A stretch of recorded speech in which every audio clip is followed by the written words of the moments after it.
اور قصص میں سب سے بڑا قصہ موسیٰ علیہ السلام کا ہے۔ آپ اللہ کے اولو العزم رسول تھے۔ آپ کا قصہ قرآن کریم کی 73 سورتوں میں جا بجا پھیلا ہوا ہے۔ 73 سورتوں میں پھیلے ہوئے قصے کو یکجا کرنا آسان کام نہیں۔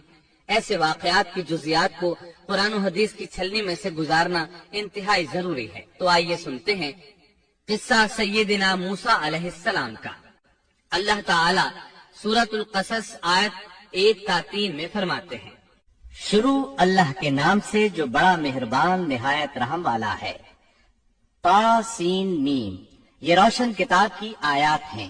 ہم آپ کے سامنے موسیٰ اور فرعون کا صحیح واقعہ بیان فرماتے ہیں ان لوگوں کے لیے جو ایمان رکھتے ہیں۔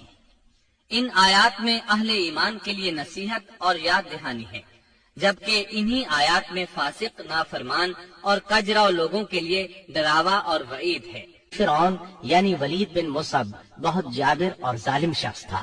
ظلم و جبر کی ان آخری حدوں کو پہنچ گیا تھا جن تک شاید انسانوں میں سے کوئی بھی نہ پہنچا ہوگا، یہاں تک کہ اس نے رب ہونے کا دعویٰ کر دیا۔ وہ اللہ تعالیٰ کا انکار کرتے ہوئے کہا کرتا تھا۔ فرعون کہنے لگا، اے درباریوں، میں تو اپنے سوا کسی کو تمہارا معبود نہیں جانتا۔ کہنے لگا، تم سب کا رب میں ہی ہوں۔ اس نے الوہیت اور ربوبیت دونوں میں اللہ تعالیٰ سے جھگڑا کیا۔ یقیناً فرعون نے زمین میں سرکشی کر رکھی تھی اور وہاں کے لوگوں کو گروہ گروہ بنا رکھا تھا اور ان کے ایک فرقے کو کمزور کر رکھا تھا، اور ان کے لڑکوں کو تو ذبح کر ڈالتا تھا اور ان کی لڑکیوں کو زندہ چھوڑ دیتا تھا۔ بلا شک و شبہ وہ تھا ہی فساد کرنے والوں میں سے۔ اس نے لوگوں کے گروہ اور جماعتیں بنا رکھی تھی۔ فرعون کے زمانے میں بنی اسرائیل سب سے حقیر اور کم درجہ قوم تھی۔ فرعون نے انہیں حد درجے ذلیل اور بے عزت بنا رکھا تھا۔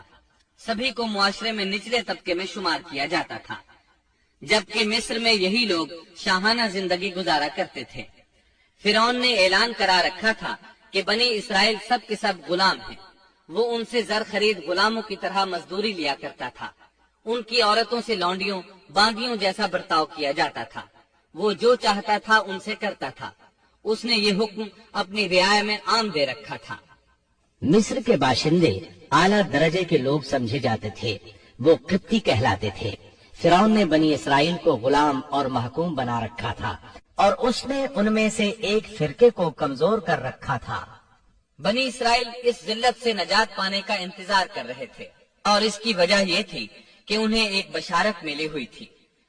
اس کے مطابق ان کا نظریہ تھا کہ فرعون کے گھر سے ایک بچہ نکلے گا جو انہیں نجات دلائے گا، اور یہ بھی بیان کیا جاتا ہے کہ یہ بشارت انہیں اس طرح ملی تھی کہ خود فرعون نے خواب دیکھا تھا کہ بیت المقدس سے آگ نکل کر مصر کی جانب بڑھتی چلی آ رہی ہے۔